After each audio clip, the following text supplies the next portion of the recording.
I just want to go out there and be dominant. You know, when I step out onto that field, I want everybody to say that's a bad mofo. You know, he's somebody that we can't take lightly. You know, I want to put fear in other teams' eyes, and you know, that's my mindset. You know, even when I'm playing gunner, I just want people to know I'm the best special teams player to ever play this game, and that's the mindset that I'm gonna have at running back. I want them to know that I'm the best running back to ever play this game, even though, you know, it doesn't show as far as like my career wise, but I don't necessarily care about that. Once I always tell myself, once I get that opportunity, you know, I'm never going to look back. And that's what I got to hold myself up to, that type of standard, especially, you know, with the guys that are in this group. You know, you got Tevin, Jet coming back, even Juice and the young guys and Jeff Wilson. So, you know, I hold myself high to a high standard, and you know, the guys will follow. And it's going to be a great time, and I can't wait. You mentioned in the spring that you were kind of preparing your body for maybe a bigger workload. How much did that expectation factor into trying to get more compensation from the franchise? And what are your expectations for this year in terms of your role? You know, that's a great question. So back when I was talking about getting more bulky, I didn't mean as far as like, you know, being 220 and having a whole lot of weight on me. It was more so, you know, being bulky as far as my muscle, having more muscle mass, and you know, having more endurance and all those type of things. So that way I'm able to get 20 something carries, you know, a game.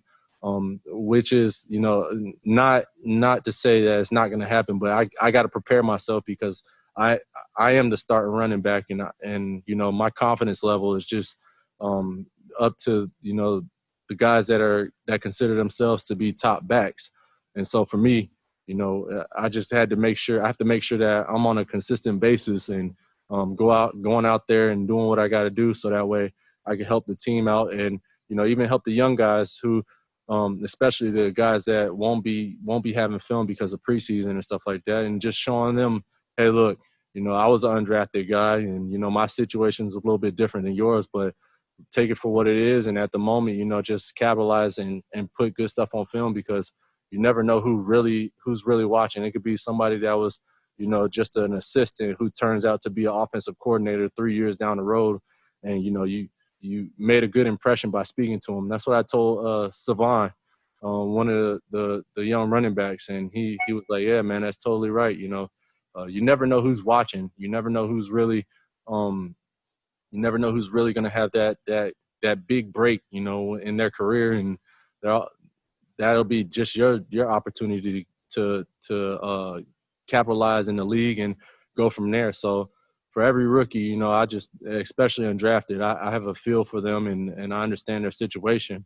You know, it's a little bit difficult, but at the same time, you know, don't ever burn bridges, because at the end of the day, those bridges can definitely lead you into a brighter future and success. Earlier, you said that you're the starting running back, but you know, even though you led the team in rushing last year, you've never started a game. So how important is that for you to be the starting guy, or does it make any difference to you? Truthfully, it doesn't necessarily make any difference. You know, I've got to have that mindset that I am the starter. But you know, when it comes down to it, we have 5-6 different starters in our room. You know, Tevin, he started games. Jet, he started games, and Juice even started games, as you know, as a running back, if he has. But I mean, we're all starters. Hefe, you know, Jeff Wilson, he's a starter, and so Bobby T emphasizes that yesterday with us in meeting. She said, hey, look, I have 4, 5, 6 starters in this room who can start at any moment. So once your number gets called, like he says, your number gets called, you got to go out there and ball, and you got to pick up the phone. So that's our mindset. And like you said, I do feel I'm the starter.